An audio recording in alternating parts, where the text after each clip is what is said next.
Em 2014, a novidade chegou ao Rio de Janeiro. Os usuários do transporte individual foram os primeiros no Brasil a contar com um aplicativo eletrônico, no caso, o Uber. Corrida ao alcance de um toque no celular com um conhecimento prévio do preço e dos dados do veículo e motorista. 3 anos depois, outros aplicativos disputam o mercado e esquentam a polêmica. Afinal, esse tipo de serviço pode conviver com os táxis? Para conversar sobre esse tema, a Cidadania recebe o senador Pedro Chaves, relator do projeto no Senado Federal. Seja bem-vindo, senador. Obrigado pela oportunidade de poder esclarecer para todo o público do TV Senado sobre um assunto tão polêmico, né? Que é a regulamentação dos aplicativos. Sim, porque temos o Uber, temos o Cabify, o 99 e outros aí. E outros vão entrar certamente no mercado. Certamente. Então, estamos, de uma certa forma, discutindo o futuro, porque os aplicativos vieram para chegar. Que tarefa, né, senador? É verdade. Ela veio para ficar, né? Aplicativo significa tecnologia, significa inovação, modernidade. E é inevitável, realmente, que a forma de transportar passageiros tinha que se mudar. Porque nós estávamos ainda na década de 50, é o mesmo táxi, é a mesma estrutura. Então, com isso, melhora a qualidade do serviço. Quanto mais competitividade, é melhor para o mercado e para o consumidor, que deve ser o grande privilegiado nesse processo. Bom, o senhor, desde o princípio, deixou bem claro nas entrevistas que o senhor deu à imprensa que assumiria a defesa do usuário. Mas a gente também não pode deixar de fazer algumas ressalvas com relação à categoria profissional dos taxistas, que é uma categoria importante, influente, que, afinal de contas, ela também não pode ser jogada sobre os seus ombros o fato de ter que pagar impostos, ter que apesar de ser financiado, poder comprar os seus automóveis por um preço privilegiado, mas tem a questão das placas, tem a questão também de, às vezes, serem os taxistas apenas permissionários de um serviço que quem vai lucrar é o dono de uma cooperativa, né? Mas eu queria que o senhor contasse um pouco como é que foi enfrentar toda essa luta aí, esse cabo de guerra de um lado, os aplicativos do outro lado, uma categoria profissional. Foi bastante difícil, porque eu fiquei com o substitutivo, né, da regulamentação. E ocorre que a gente sentia uma polarização muito forte, né, entre o taxista e os aplicativos, quer seja o Uber, o Cabify, o 99. E eu tentei conciliar as duas categorias fazendo uma audiência pública. Chamei aqui os sindicatos dos taxistas, chamei os pessoal que usava os aplicativos, o CAD, Ministério Público e a sociedade e o usuário também, né? E a sociedade em geral, para poder conseguir subsídio e enriquecer, na verdade, o projeto que está em minhas mãos. Eu tinha 3 projetos. Um que era da Câmara, né? Que é o projeto de lei 28 e 2 do Senado, o 530 e o 726. Eu juntei os 3, ouvi os depoimentos e fiz um relatório denso, tentando conciliar realmente os interesses, pensando como peça central o usuário, mas sem comprometer e sem prejudicar taxistas, que são muito importantes, como o pessoal que usa aplicativos. O senhor levou em consideração a legislação aplicada por outros países com relação a esses aplicativos? Eu aproveitei realmente porque nós temos hoje 55 países que usam os aplicativos. Então, são dados bastante importantes. Alguns países estão regulamentados, outros não, mas, na verdade, os aplicativos vieram para ficar. Como eu falei, o desenvolvimento tecnológico leva realmente a mudanças de postura e a mudanças de oferta de serviços para o consumidor. Então, isso foi um dado importante que eu levei em conta também. Quais foram as principais mudanças que o senhor introduziu ao PLC, projeto da Câmara 28 de 2017, que foi votado aqui e aprovado no Senado, com ressalvas às mudanças que o senhor sugeriu? O PLC 28, ele, na verdade, ele não privilegiava ninguém. Ele, na verdade, transformava todos os aplicativos, né? Uber, como o Cabify e o 99, em transporte público, transformava em táxi, o que, na verdade, haveria uma distorção muito grande. Como o uso da placa vermelha, eu eliminei do substitutivo, como também o motorista teria que ser proprietário do carro, né? O que era impossível, no táxi também não acontece isso. Em terceiro lugar, a prefeitura, ela, na verdade, tem o poder fiscalizador.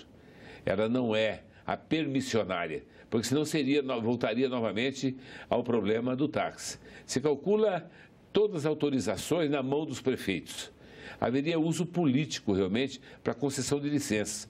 Poder repetir o mesmo problema que existe hoje nos táxis. Tem poucas pessoas que detêm dezenas de autorizações.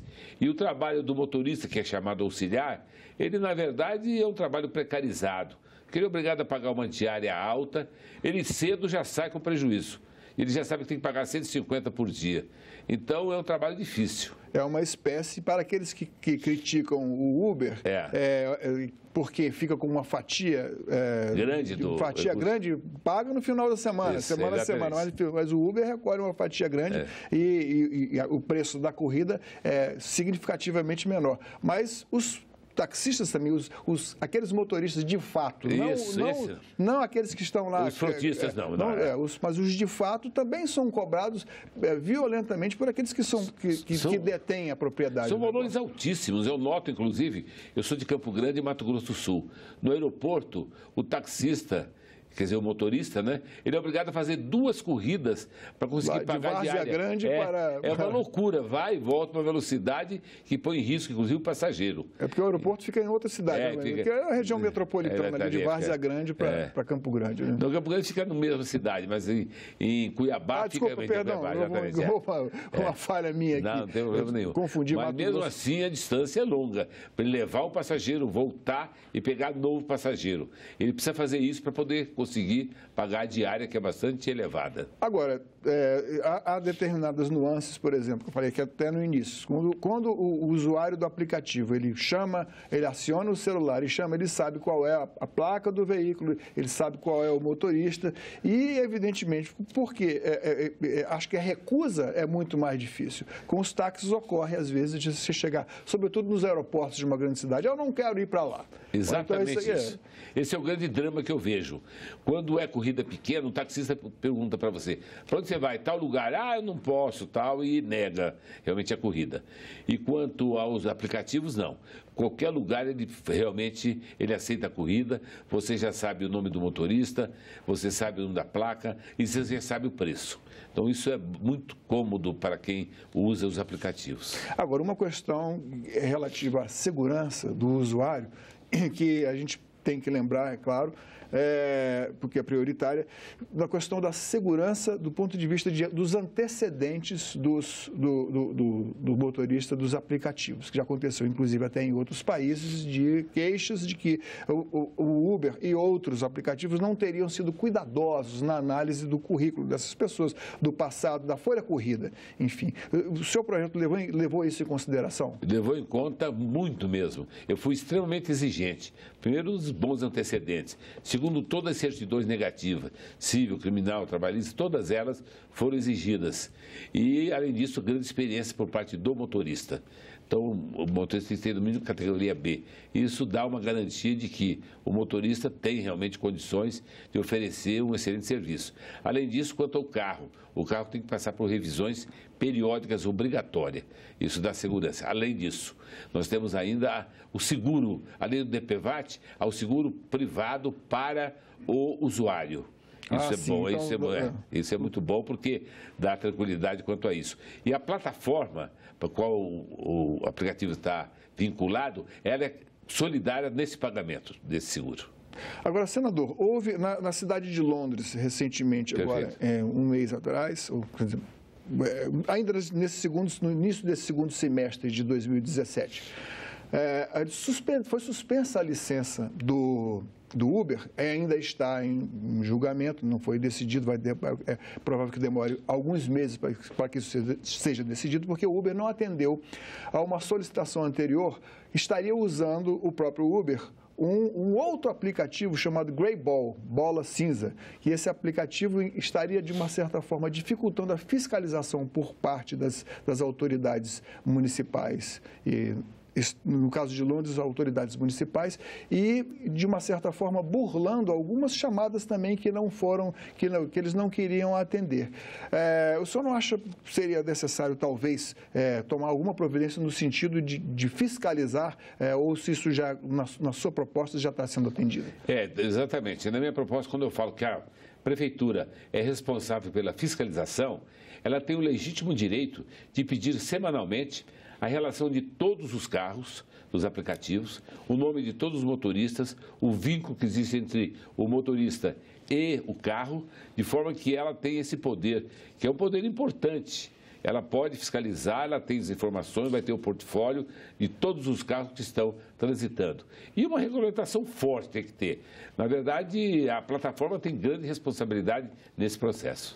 Agora, senador, qual o seu ponto de vista com relação à cobrança em dinheiro? Porque nem em todos os lugares ela vigora, mas a cobrança em dinheiro, ela coloca, de certa forma, riscos, entre não só o risco de um assalto, por exemplo, do motorista, como também o risco para o passageiro também, como também o risco de toda vez que se transaciona com dinheiro que não em espécie, é mais difícil fiscalizar, né? Acontece que os aplicativos hoje pegou uma nova faixa de passageiros, aqueles passageiros mais humildes, que não tinham acesso ao transporte individual, porque o táxi era muito caro. Então, o que acontece? Esses passageiros, infelizmente, eles não possuem o cartão de crédito. Fizemos uma análise em termos de Brasil, apenas 40% tem o cartão de crédito. Então, a alternativa que existiu foi exatamente isso. Para atender a população de baixa renda, que não tem cartão de crédito, era obrigado realmente a usar dinheiro. Mas o ideal é que se use realmente o cartão de crédito. O que o senhor acha justo em termos de arrecadação para o município? Para o município ou para a autoridade aqui, no caso, como nós não somos município aqui no Distrito Federal? Eu acho que as mesmas taxas que paga o taxista, quem usa os aplicativos deve pagar também. É o ISS, a licença para circular nas vias todas. Eu acho que isso é importante para que o município tenha uma fonte de arrecadação. Inclusive, algumas cidades colocam uma taxa por quilometragem, sabe? Isso é contribuição que os aplicativos oferecem ao poder público. E quanto ao licenciamento, como é que ocorreria dentro da sua proposta? O licenciamento o carro tem que ser cadastrado na plataforma e, juntamente com o motorista só pode dirigir aquele carro e, se a prefeitura quiser, ela pode pedir, como eu falei, os dados do carro e do motorista. O importante é desburocratizar, porque é um transporte individual privado.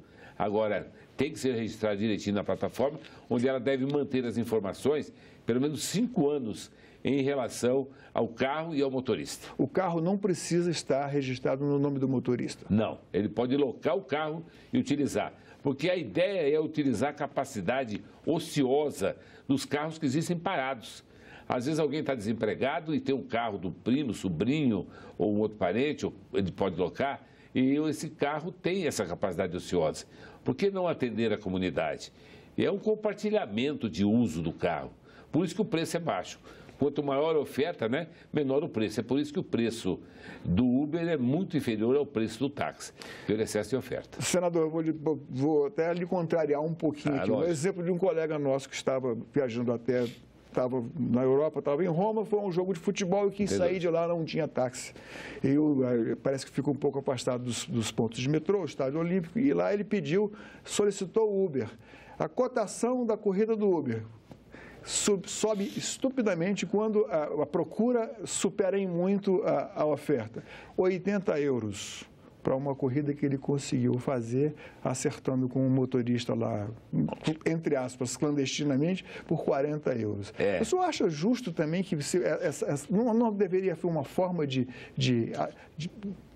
um acerto mais justo? Porque parece muito exagerado esse preço. Essa oferta, lei da oferta e da procura, pode implicar, de uma certa forma, a questão de uma recusa, não uma recusa, mas impossibilidade da prestação do serviço, né? Na verdade, os aplicativos usam o que nós chamamos de tarifa dinâmica. Em função da oferta, né, dos carros, que os preços caem. É por isso que nós não podemos pôr limitação ao número de carros que estão oferecendo esse tipo de serviço. Se você limita, você diminui a oferta e o preço tende a aumentar. Então, isso que a gente prega aqui, deve dar liberdade total para que haja realmente carros por aplicativos, desde que eles atendam essa especificidade. O carro registrado na plataforma e o motorista com todos os bons antecedentes. Senador, o clima esquentou, talvez até além da conta. Foi mesmo. E eu tenho certeza que o senhor não é partidário dessa... polarização, meio, é verdade. E o senhor deve ter sido procurado por todos os lados da conversa. Como é que foi equilibrar essa sua decisão? E o que o senhor diria daqui para frente, porque a discussão ainda não acabou, o que o senhor espera que aconteça lá na Câmara? Eu acho assim, que existe pesos e contrapesos. O taxista, por exemplo, ele na renovação da frota, ele tem isenção, né, do ICMS, IPI, IPVA, o próprio ISS em alguns municípios. E, por outro lado, também ele pode ter pista exclusiva. Ele tem ponto fixo, onde ele pode ficar. Ele pode andar nas ruas e, através de sinal, parar para pegar o passageiro. E o Uber não tem nenhum desses requisitos.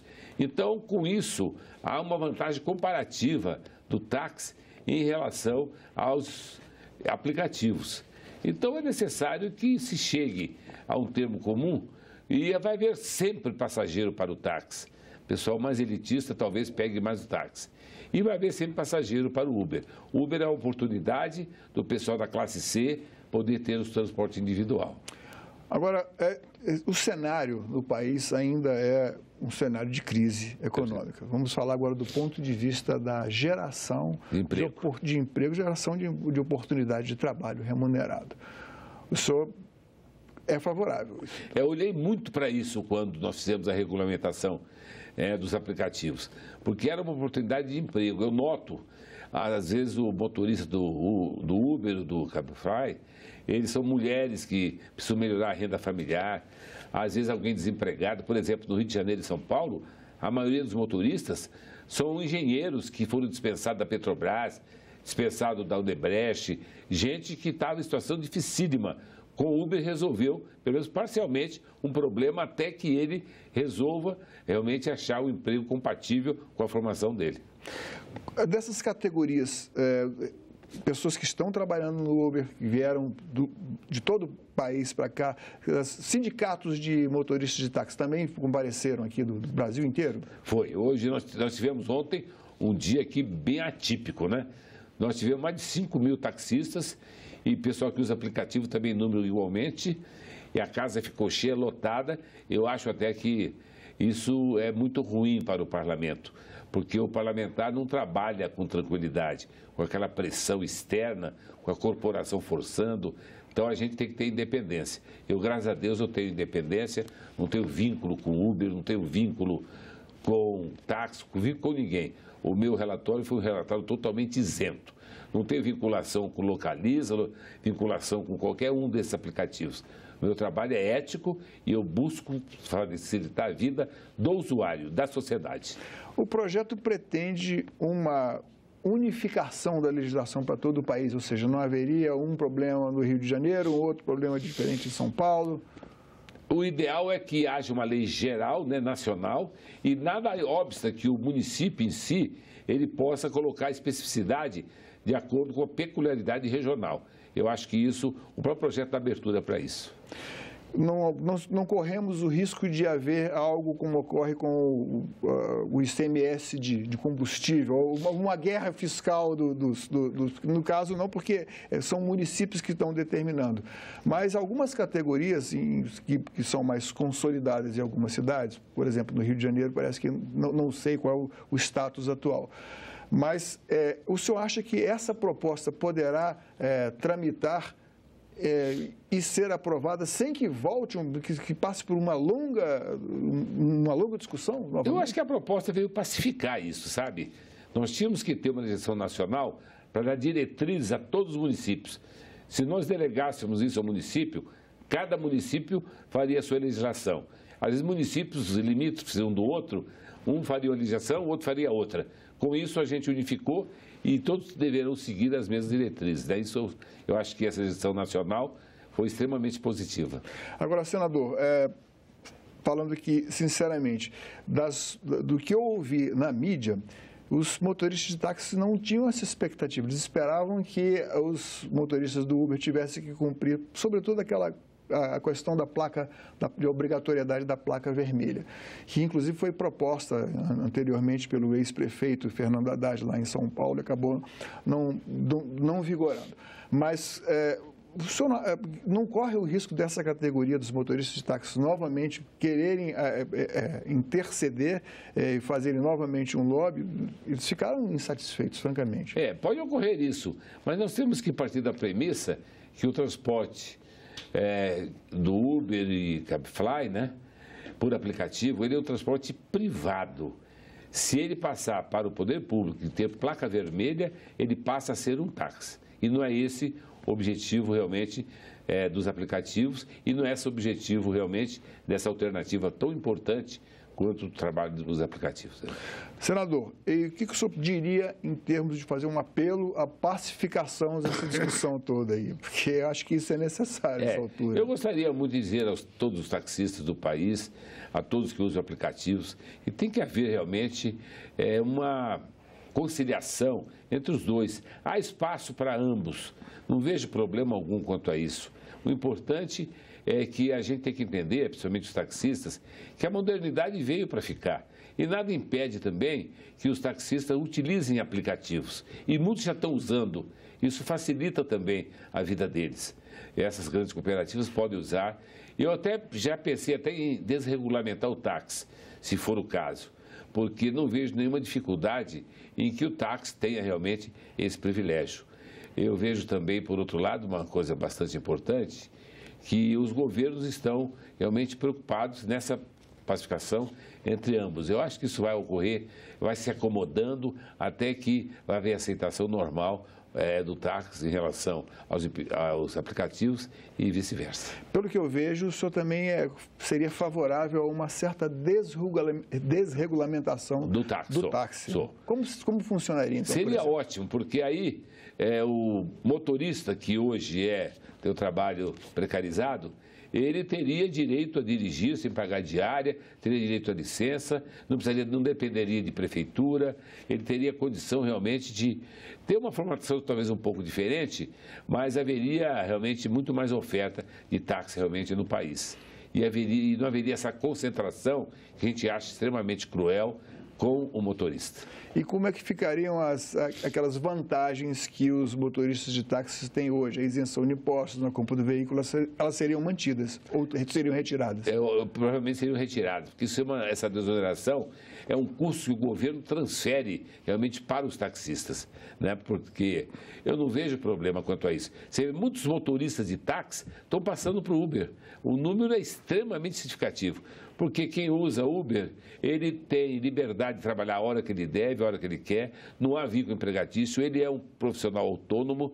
Isso realmente, embora os valores não sejam tão elevados, mas ele tem muito mais independência quanto a isso. Bom, quando a gente fala assim em uberização do emprego, foi um termo que foi mais ou menos deslizou o significado para a submissão, ou seja, não exatamente submissão, por toda a questão do emprego passar pela informática, pelos aplicativos, pelo celular, pelos computadores, enfim, aquele trabalho menos intelectualizado que exige menos formação profissional, uma formação menos completa, não exatamente de nível em especialização, vai ser passar para a máquina uma parte desse tipo. Enfim, como é que o senhor vê isso no futuro? Com o desenvolvimento tecnológico, o homem inicialmente ele era braçal, ele mesmo fazia tudo, né?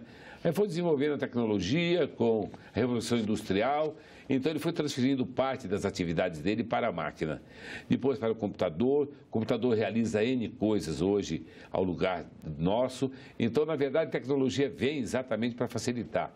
E o trabalho mecânico mesmo, ele vai sendo delegado, e o homem é fundamental, é essencial para o trabalho intelectual, o trabalho de pesquisa, para esse desenvolvimento. Mas não tenha dúvida que a tecnologia vai ajudar e vai substituir muitas atividades. Haja visto que nas indústrias automobilísticas, basicamente se trabalha com robô.